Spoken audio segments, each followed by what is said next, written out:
Saudara, kalau kita mengingat kemarin debat pamungkas Pilpres 2024 tanggal 4 Februari 2024 ini bisa dikatakan hampir di luar ekspektasi atau perkiraan begitu ya publik, karena yang akan memperkirakan ini debat pamungkas akan berlangsung panas begitu, tapi ternyata tidak. Justru tensinya lebih cenderung lebih rendah dibandingkan dengan debat-debat sebelumnya, baik itu yang mempertemukan capresnya ataupun cawapresnya.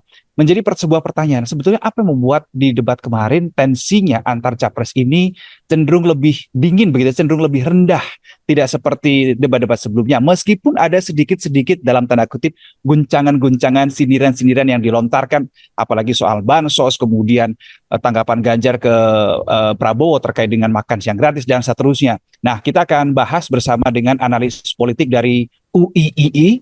Ada Mas Jayadi Hanan yang bergabung malam hari ini. Mas Jay, apa kabar? Selamat malam, Mas. Sehat, sehat Mas Reno. Oke, baik. Saya sudah kasih prolog tadi, Mas Jay, Ya, analisa tugas Anda untuk iya, struktur malam hari ini. iya, iya. Kenapa sebetulnya di debat kemarin, di debat akhir, yang diharapkan atau diperkirakan beberapa orang ini akan berlangsung panas karena ini adalah debat terakhir, tapi ternyata malah enggak, kebalikan yang terjadi. Ini kenapa, Mas? Iya, kayak anti klimaks ya. Iya, ya betul itu, Em, setuju. Sebetulnya kalau saya menyebut kemarin tuh bukan debat ya. Kemarin itu iuran pendapat gitu. Oh, iuran pendapat, oke. Ya, jadi masing-masing punya pendapat saling melengkapi, kira-kira, lalu saling setuju satu sama lain. Saya kira ada sejumlah faktor yang menyebabkannya lebih landai. Kalau istilah anak-anak Gen Z sekarang landai gitu ya. Hmm. Satu, temanya, Mas Reno. Temanya itu kan tema yang sangat dekat dengan kehidupan sehari-hari masyarakat, ya, tema pendidikan, tema kesehatan, sumber daya manusia, teknologi informasi, tema disabilitas, ya, inklusi dan sebagainya. Itu tema-tema yang dekat sekali dengan kehidupan masyarakat. Dan tema dalam hal masalah-masalah ini, masalah yang 8 tema itu, masalah-masalah yang dihadapi oleh bangsa kita, masyarakat kita, memang masalah-masalah yang sangat mendasar, basic problems gitu. Apa itu basic problem? Misalnya di bidang kesehatan, masalahnya itu akses kepada kesehatan, masalah soal stunting, ya kan? Di bidang pendidikan, persoalannya adalah soal masalah akses kepada pendidikan, masalah pendidikan yang masih kualitasnya rendah, dan sebagainya. Demikian juga di bidang teknologi informasi, soal literasi, ya, dan seterusnya, soal akses internet dan seterusnya. Jadi masalah-masalah dasar. Nah, karena masalah-masalahnya dasar, maka kebijakan yang harus dipakai untuk mengatasi masalah-masalah itu ya kurang lebih sama gitu. Misalnya Anda mau ngapain mengatasi stunting? Selain melakukan misalnya intervensi dari segi gizi, menyiapkan lingkungan yang sehat. Demikian juga misalnya akses pendidikan rendah. Apa kebijakan yang harus dilakukan? Demikian juga misalnya usul kesejahteraan sosial, ya, kesejahteraan sosial. Apa yang harus dilakukan untuk kesejahteraan sosial di tengah masyarakat yang misalnya sedang menghadapi krisis habis COVID-19 misalnya, ya? Jawabannya kan bansos antara lain, ya nggak? Betul, ya. Jadi tidak ada satupun kandidat yang punya kebijakan yang kontras dalam konteks ini. Paling-paling cara pandangnya yang agak-agak sedikit berbeda. Misalnya soal bansos itu, Mas Anies mengatakan harusnya itu berdasarkan kepentingan yang memberi, bukan kepentingan yang menerima. Tapi kan tetap aja bansos diberikan kan gitu. Iya, iya, iya. Demikian soal stunting dan sebagainya. Jadi itu satu, temanya memang membuat mereka sulit untuk kontras satu sama lain. Oke. Jadi isunya bukan isu emosional, Mas. Bukan isu Hmm. emosional, isu yang bisa menimbulkan perdebatan-perdebatan politik gitu. Isu kebijakan-kebijakan untuk masyarakat kecil terutama, ya. Itu satu, isunya membuat mereka sulit untuk kontras satu sama lain atau kontradiksi satu sama lain. Yang kedua, penyebabnya yang lebih landai kemarin adalah eh, apa? Mungkin mereka sudah menganalisis dari 4 debat terakhir itu, Ya. tampaknya strategi-strategi yang sifatnya ofensif atau terlalu defensif bahkan emosional itu tidak terlalu banyak menimbulkan efek elektoral kan. Hmm. Jadi kalau Malah di cenderung memunculkan sentimen negatif ya. ya jadi pergerakan elektoral pasca debat itu tidak banyak gitu. Dan kalaupun ada misalnya yang tampil negatif, itu kan pasca debat bisa segera diantisipasi kan. Betul, bisa direduksi sama timnya masing-masing tuh. Iya, betul, betul. Ya, Ah, ingat ah, misalnya ah. ketika Prabowo tampak terlihat diserang habis oleh Anies dan Ganjar Betul, sehingga debat terkesan ketiga itu. defensif.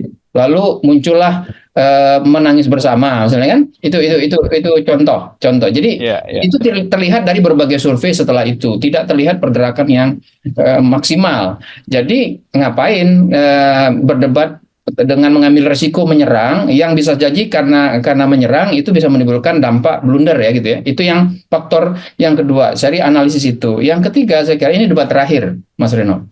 Debat Betul. terakhir itu memang kalau bisa kandidat punya dua target. Target pertama, ini target utama nih. Target utama Ya. seorang kandidat di debat terakhir adalah kayak sealing the deal, kayak orang mau jualan itu, dia Mhm. apa namanya, apa istilahnya itu, apa namanya, deal or no deal gitu kan?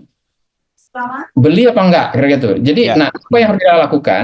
Dia harus menunjukkan kepada publik bahwa dia itu tampak sangat pantas menjadi seorang presiden dari segi cara ngomong, dari segi kemampuan menjaga emosi, dari segi menyerang tanpa, kalau bahasa Jawa menyerang tanpa membuat orang merasa diserang ya. Jadi Mhm. elegan, Jaga elegan, image gitulah ya Mas Jaya ya, jaga maksudnya image. ya. Jadi Hmm.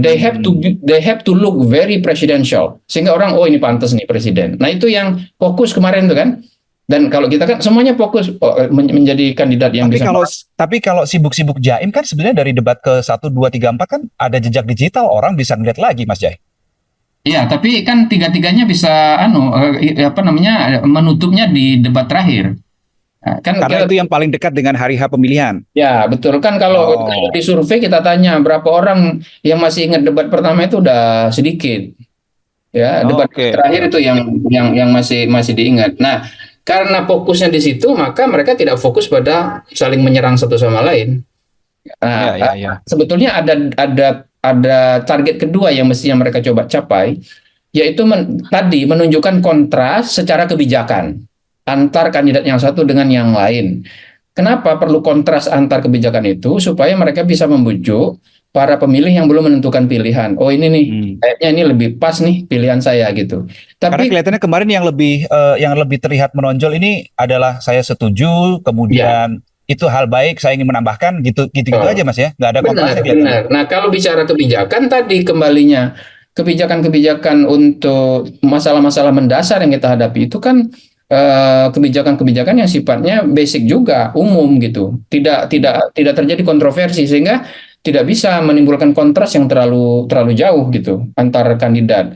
Jadi faktor-faktor itu membuat debat kemarin terasa seperti landai. Tapi sisi positifnya ada sih. Sisi Apa itu positif, Mas?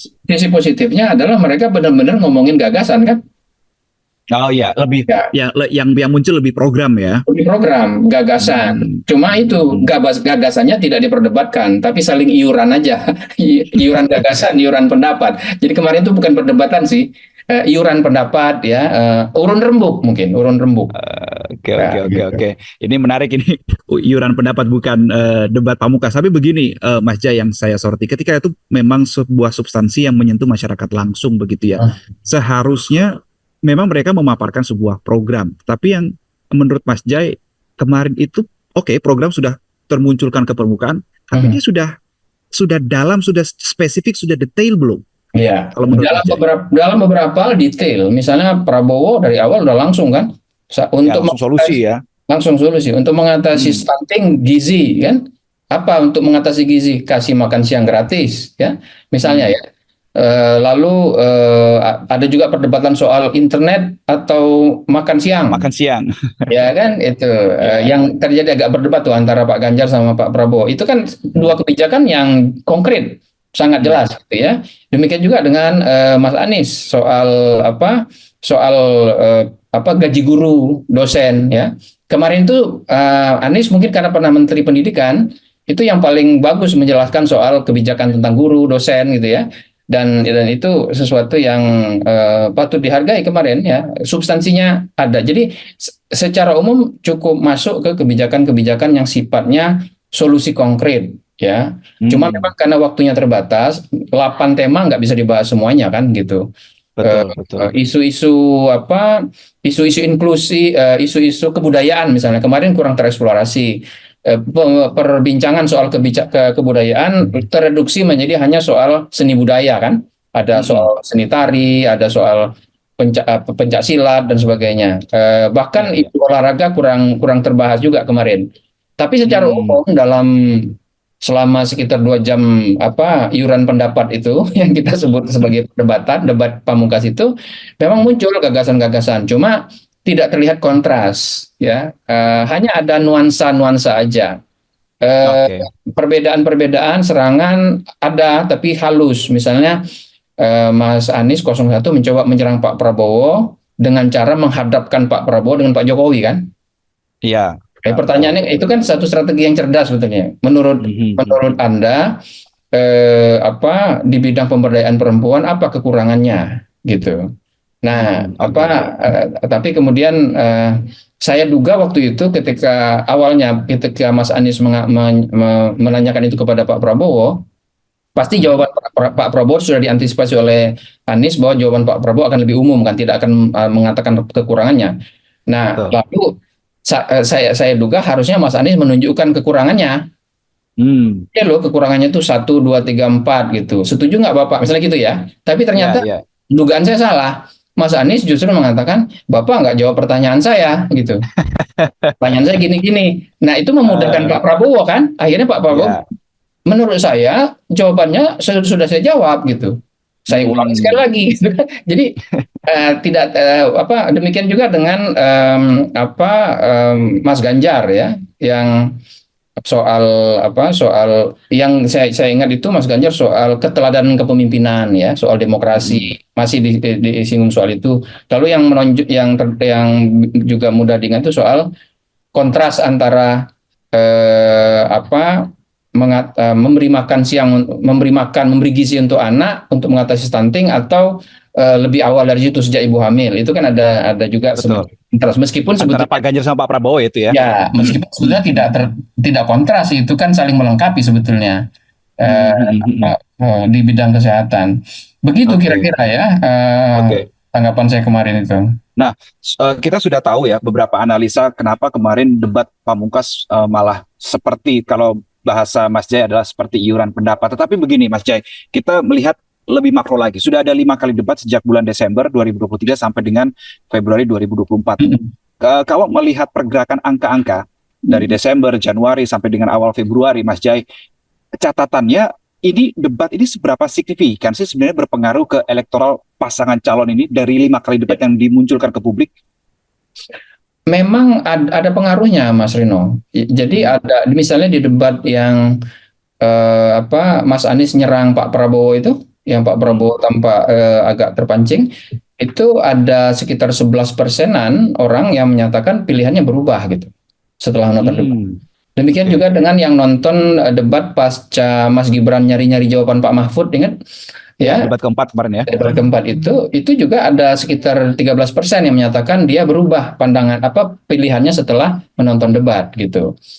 Sejumlah orang juga antara 10 sampai 15% mengatakan dia menjadi ragu-ragu dengan kandidat pilihannya gitu. Jadi sebetulnya ada perubahan. Cuman masalahnya adalah kalau kita dalami lebih jauh, yang menyatakan pilihannya berubah atau yang menyatakan pilihannya menjadi ragu-ragu itu ada di semua pendukung kandidat. Jadi Hmm. di pendukung kandidat 01 ada jumlahnya kurang lebih tidak terlalu berbeda jauh. Demikian juga di pendukung 02, pendukung 03. Jadi kalau terjadi perubahan, misalnya ada perubahan suara dari Pak Hmm. Anies ke Pak Prabowo misalnya, kan ada juga dari Pak Prabowo ke Pak Anies. Betul. Lalu Ya. dari Pak Ganjar pindah ke Pak Prabowo, tapi banyak atau ada juga yang pindah dari Pak Prabowo ke Mas Ganjar Jadi misalnya kan. ibarat keluar dari kantong kiri, masuk lagi tapi di kantong kanan. Iya, jadi bahasa Inggrisnya Oh, cancel out kan. ya, ya, Jadi ya. balik kosong-kosong kan gitu. Demikian juga yang menyatakan pilihannya jadi ragu-ragu. Itu satu.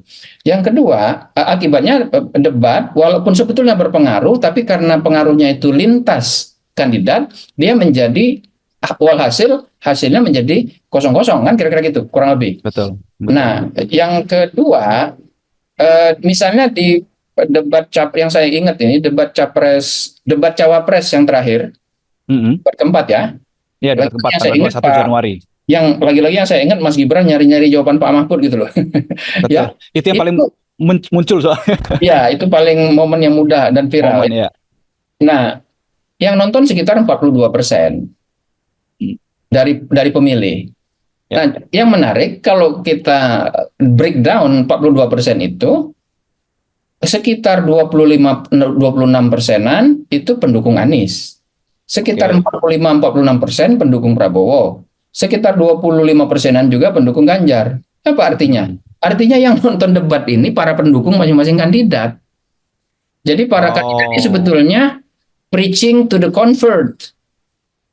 Jadi ya, mereka ya, ya. berkhotbah kepada orang yang sudah beriman.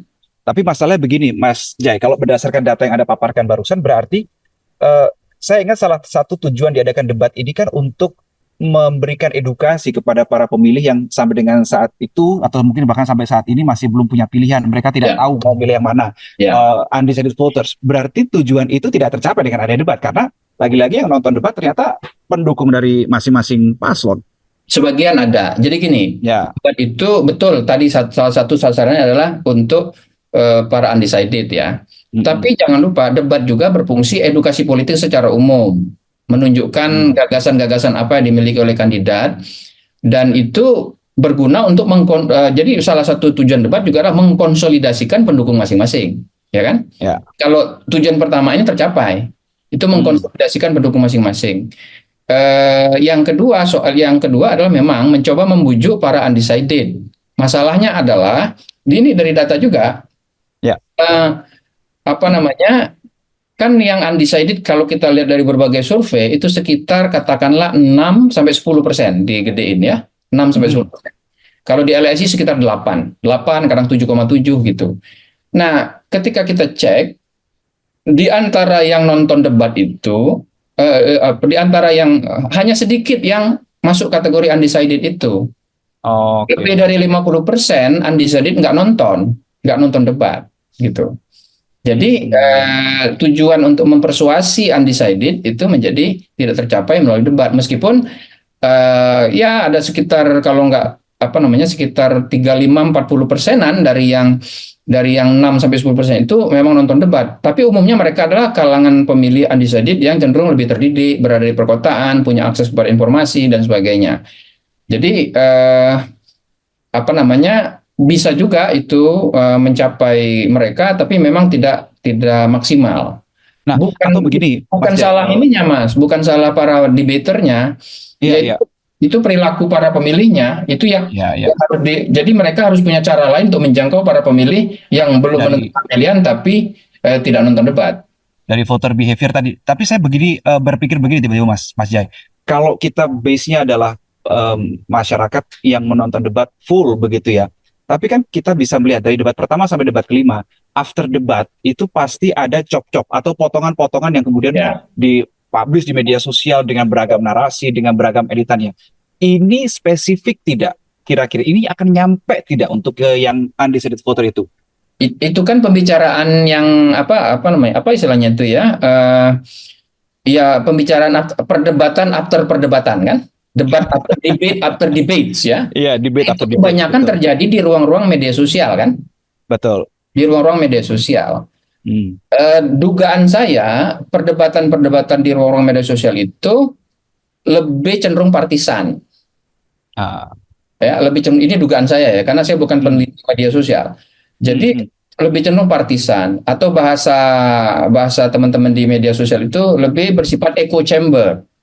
Jadi ini Oke. apa namanya pembicaraan soal sesama mereka aja. Jadi misalnya Mas Reno sama saya pendukung salah satu kandidat, maka yang Mhm. kita bicarakan adalah keburukan kandidat lain dan Ya.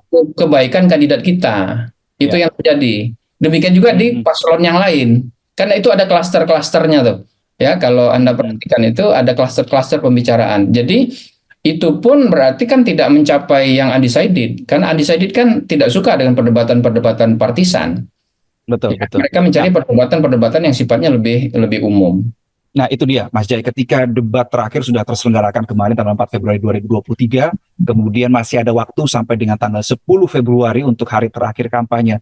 Terakhir, Mas Jai, apa yang bisa dimaksimalkan oleh masing-masing paslon ketika debat ini, debate is over, tidak ada lagi debat, Ya. kemudian menuju tanggal 10 ini untuk mengejar sosialisasi program ini semakin dimasifkan? Apa yang bisa dimanfaatkan oleh masing-masing paslon?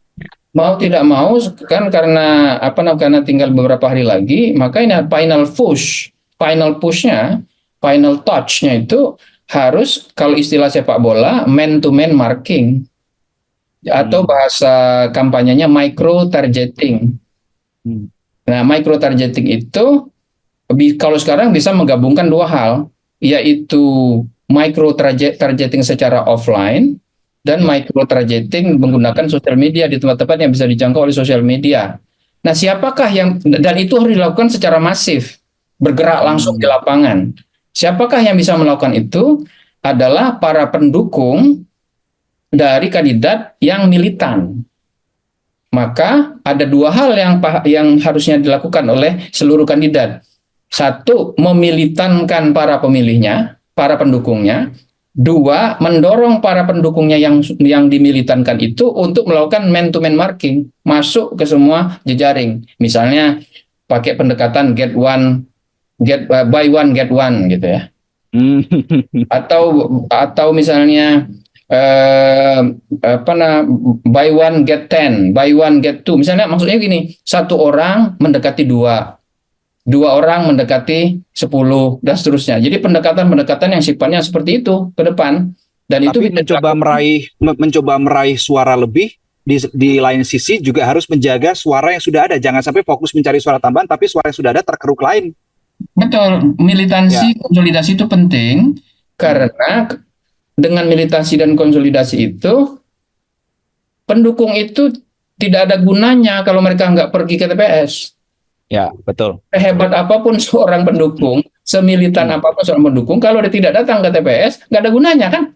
Secara elektoral ya, secara elektoral. Ya. Jadi itulah yang saya sebut tadi, perlu militansi pendukung itu untuk membuat mereka bergerak datang ke TPS, sekaligus juga membuat mereka mengajak teman-temannya di sekitar tempat mereka yang mereka nilai masih ragu-ragu. Setiap orang tuh tahu kok di sekitar dia tuh siapa yang sudah punya pilihan, siapa yang masih ragu-ragu, kan kita semua tahu. Paling nggak 10-20 orang di sekitar kita tahu. Yang sehari-hari kita tahu. Nah, itu yang pasti harus dilakukan. Dan itu bisa dilakukan selama beberapa hari terakhir ini. Kan ini sisa-sisa kampanye akbar, sekaligus juga kampanye-kampanye yang sifatnya pendekatan-pendekatan personal, sampai ke tingkat rumah-rumah, sampai ke tingkat individu, sampai ke tingkat lingkungan-lingkungan TPS. Oke, baik, Mas Jayadi Hanan, terima kasih sudah berbagi perspektif pada kesempatan kali ini, sudah berbagi analisanya. Kita semoga bisa berjumpa lagi di episode yang lain. Kira-kira mungkin ya nanti tanggal 14 Februari lah ya kita ngobrol-ngobrol lagi ya. Apalagi ini pembahasannya semakin soal hasilnya. Mas Jai, terima kasih. Selamat malam. Terima kasih Reno. Selamat malam. Saudara, itu tadi adalah analisa terkait dengan penyebab mengapa debat pamungkas kemarin tidak sepanas debat-debat sebelumnya, kemudian juga apa yang harus dilakukan oleh masing-masing kubu pasangan calon di sisa hari yang tersisa menuju hari terakhir masa kampanye, apa yang harus dilakukan, apa yang harus dijaga supaya suara yang sudah mereka miliki sampai dengan saat ini tidak tergerus atau tidak teralihkan ke paslon yang lain. Saya Reno Reksa pamit, salam ICTV.